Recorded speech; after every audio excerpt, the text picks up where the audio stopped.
Okay, settle in, folks, because I've got a story in 13th Night for you that's going to make you look twice at every display window you pass by. I don't know about you, but personally, I've always had this strange fear of mannequins, especially those silent figures standing perfectly still in clothing stores. It could be because when you walk by a darkened shop late at night, seeing them just standing there, unmoving, can be unnerving. And let's be honest, how many horror movies have used mannequins to scare the living daylights out of us? Loads, right? Well, ironically, the story I'm about to share today is all about a mannequin. It was told by a woman named Liza, recounting something truly bizarre that happened to her when she was young. This chilling tale took place almost 20 years ago in the Philippines. You might think things were pretty modern back then, but what Liza experienced was so deeply unsettling that even today, years later, after opening her own tailoring shop, she still refuses to display a single mannequin. Liza's journey began right after she finished high school.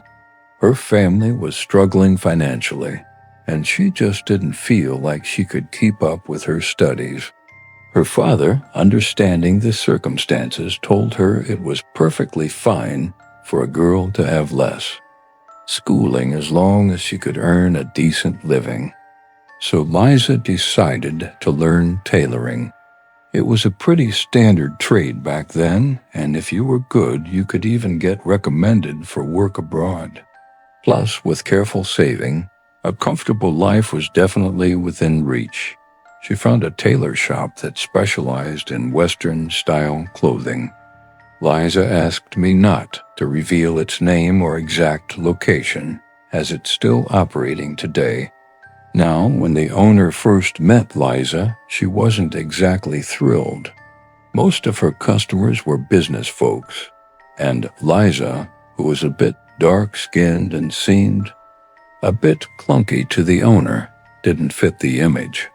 The owner worried customers would be put off, but Liza pleaded and pleaded until the owner finally agreed to take her on as an apprentice. It turns out that Liza had incredibly skillful hands, which eventually changed the owner's mind, and she even promoted Liza to head tailor. However, there was a catch. In that line of work, appearance was key. So while the owner was okay with Liza being a tailor, she insisted that Liza work in a private, separate sewing room. Liza wasn't allowed to go out and interact with customers. They simply weren't supposed to see her. At first, Liza felt a bit down about it. But then came payday, and the salary was really quite generous, especially compared to the average income in the Philippines back then. Liza rationalized that as long as she was earning good money, it didn't matter if no one saw her. This arrangement continued for 2 years. Then, one day, the owner called Liza over and asked, "Liza, has your family been struggling for money lately?" Liza thought about it. Her salary was always paid on time. Back in the 2000s, less than 50 pesos a day was more than enough for groceries, so she was doing very well. Liza felt her family was much better off than before, so she shook her head and said no. The owner sighed and just told her, "Well, if you ever need anything, make sure you tell Auntie, okay, child?" A few days later, the owner asked Liza again, this time with a visibly unhappy expression. "Are you mad at Auntie, Liza?" Liza thought hard. Besides being kept in her separate room, everything else was great. And it wasn't like her work was being stolen, as she had her own small display cabinet at the front of the shop with her name on it, showcasing the clothes she'd made. So once again, Liza shook her head, saying, "No, I'm not mad at all." The owner simply replied, "Okay, good. You're not mad, but you're still just an apprentice. Work a bit harder, get more skilled, and then I'll let you work on your own. Just don't do that anymore, child." Liza, completely misunderstanding, thought the owner was just referring to her not being allowed to deal with customers. So, she nodded quickly without asking any questions. Then, a few days after that, while Liza was sewing in her room, the owner suddenly burst in, furious. She threw a coat onto the table and yelled, "Did you make this?" Liza confirmed that she had. She figured the owner just didn't like it, but the owner was absolutely seething. Without another word, the owner slapped Liza hard across the face. "You said you weren't angry, and yet you did something like this?" the owner screamed. Liza was utterly baffled. Why would a coat, even an ugly one, provoke such a violent reaction? Seeing the owner's rage, Liza didn't dare speak harshly. She just calmly said, "Auntie, if the coat isn't good, just tell me, and I'll replace it. If I don't have enough money, just deduct it from my salary. Why would you hit me?" The owner immediately pointed at the coat. That's when Liza noticed the back of the coat was badly chewed and ragged. Then, gritting her teeth, the owner pointed at Liza's forehead and declared, "I don't care if your sewing is bad, but you stole, and you tore the fabric. I have to hit you for that." Before Liza could even respond, the owner stormed out, yelling, "One last thing. I've been raising a viper in my own home. Just you wait." That day, Liza had a mountain of orders to finish, but she was also deeply hurt by the false accusation and terrified to face the owner. She stayed until late into the night, crying silently as her hands continued to sew, utterly confused about what was happening to her. Finally exhausted, Liza drifted off to sleep without realizing it. She woke up later that night, looked at the clock, and saw it was already 10 p.m. She quickly gathered her things and hurried out. The first person she saw was the owner. Liza expected another shouting match, but the owner looked utterly terrified, her face pale with fright. As soon as she saw Liza, the owner rushed over and asked, "Have you seen anyone inside just now?" Liza noticed the owner was holding another coat, its sleeve also badly chewed. Fearing she'd be blamed again, Liza quickly blurted out, "It wasn't me, Auntie. Please, I swear." But this time the owner said, "Oh no, I know it wasn't you. You've been in there all day. How could you have torn this coat?" At that point, they both just stared at each other, equally bewildered, trying to make sense of what was happening.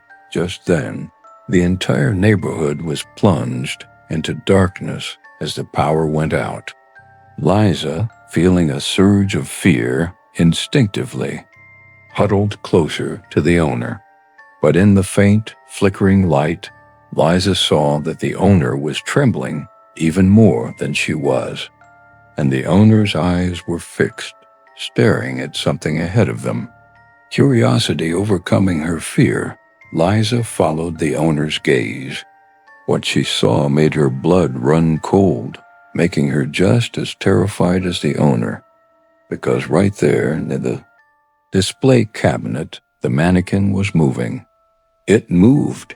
It looked around for a moment, then slowly reached out, opened the cabinet door, and stepped out.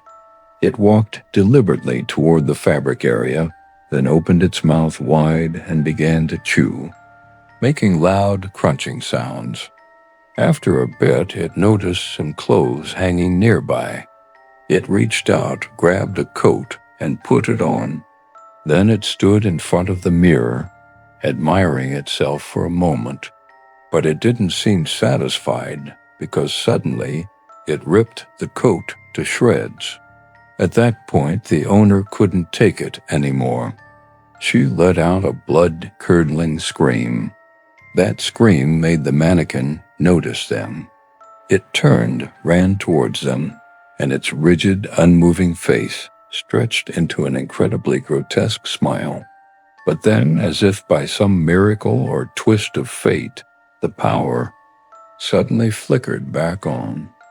The entire shop instantly lit up, and just like that, the mannequin stood completely still again, frozen in place. The only difference was that its posture had changed from how it had been before. After that incredibly bizarre incident with the mannequin, the owner immediately called for a shaman. The shaman performed the necessary rituals, and the mannequin was wrapped up and thrown away. Liza, still utterly horrified, couldn't bring herself to return to the shop. She went back to her hometown and opened a small clothing repair shop, just making a living.